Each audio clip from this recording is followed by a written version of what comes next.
আজকে আমি একটা কানেকশন করলাম কিভাবে দুইটা প্রক্সিমিটি সেন্সর দিয়ে একটি লোড অন ও অফ করা যায়।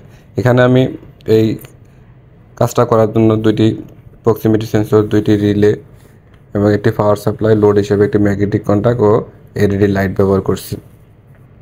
আমি যখন একটা সেন্সরে কোনো মেটাল ধরবো তখন আমার লোডটা অপারেটিং হবে, আর আরেকটা সেন্সর যখন আবার মেটাল ধরবো তখন লোডটা অফ হবে। আমি প্রথম সেন্সরে মেটাল ধরলাম, আমার লোডটা অপারেটিং হইতেছে, আমার লোডটা কন্টিনিউ চলতেছে। আবার যখন দ্বিতীয় সেন্সরে আমি মেটাল ধরলাম তখন আমার লোডটা অফ হইতেছে, মেটাল ধরলাম, লোডটা অন হইতেছে। আবার দ্বিতীয় সেন্সরে যখন মেটাল ধরলাম লোডটা অফ হইতেছে। এই সিস্টেমটা কোনো অটোমেটিক কনভেয়ারে আমরা ব্যবহার করি এবং অটোমেটিক মেশিনে ব্যবহার করে থাকি। সবাইকে ধন্যবাদ।